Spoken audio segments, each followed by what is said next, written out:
Hello à toutes, aujourd'hui il n'y aura pas d'interview à nouveau et je suis désolée, là ça fait déjà 15 jours que je ne poste plus d'interview. Pourquoi ? Mais justement je vais parler de tout ça parce que dans la vraie vie aussi, dans les coulisses du podcast, il se passe des choses. Donc j'ai levé le pied mais pas par manque d'envie, pas parce que ce projet compte moins, non.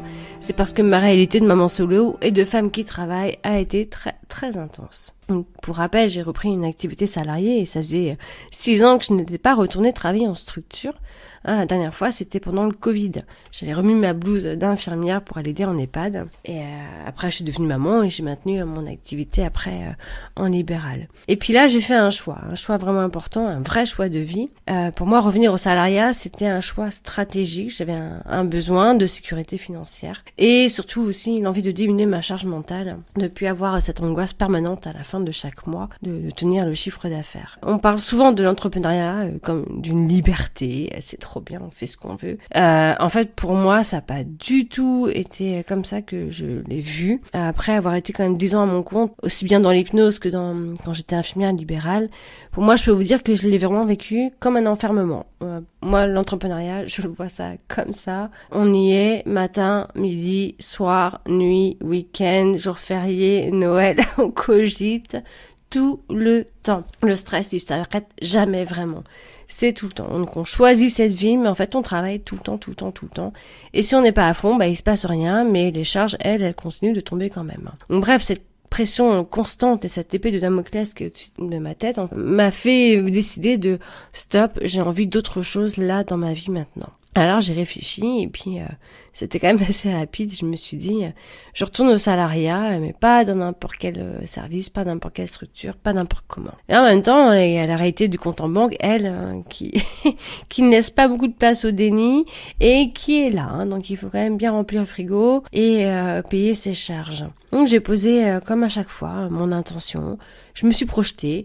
Je me fais mes propres visualisations, je m'auto-hypnotise et je me suis toujours vue travailler en tant que puéricultrice. Et là, me voilà donc à travailler à la PMI. Le poste, il s'est ouvert au département et là, en renfort au départ.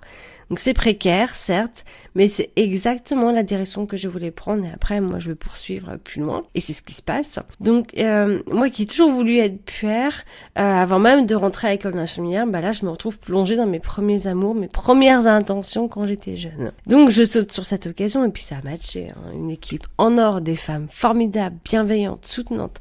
Rien à voir avec certains environnements hospitaliers qui m'avaient complètement abîmée. Et vraiment, puis avec des burn-out et tout ce qu'on entend maintenant sur l'hôpital, c'est quand même la catastrophe. Donc là, je respire et là, je me sens à ma place. Sauf que la vraie vie ne lit pas les plannings. Le premier jour, c'était le 5 janvier dernier. Et ce jour-là, mon fils s'est réveillé avec plus de 39 de fièvre. La grippe s'installe.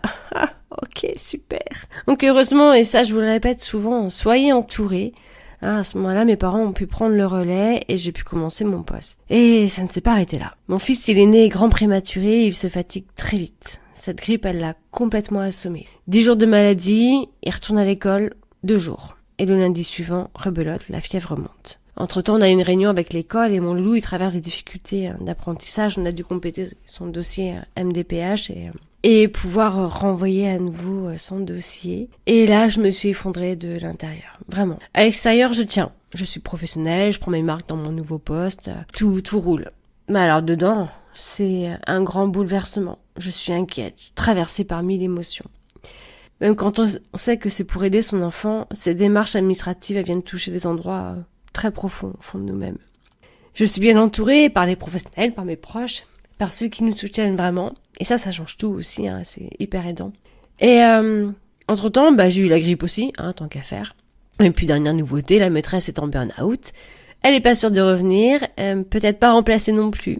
Ironie du sort, quand la fragilité est partout, même chez ceux qui tiennent aussi l'école. Bref, voyez un peu le tableau et la complexité du quotidien, solo, enfant avec des besoins spécifiques, une logistique à tenir, gérer ses émotions, un nouveau travail, mais on est loin des vacances. Alors j'ai fait un choix, ne pas enregistrer d'interview si je n'étais pas pleinement disponible, parce que ces témoignages méritent une vraie présence et une vraie écoute. Et en même temps, je trouve important de vous montrer ça aussi, la réalité de mon quotidien, la vraie vie derrière le micro, les ajustements que je dois aussi apporter, Les moments où on ralentit, pas parce qu'on abandonne, mais parce que on respecte nos limites. Le podcast continue, les interviews reviennent et j'ai toujours plein de projets à ce niveau-là. Et peut-être avec un rythme un peu plus doux, un peu plus réaliste, un peu plus différent. À l'image aussi de nos vies de maman solo, engagée, imparfaite et émouvante.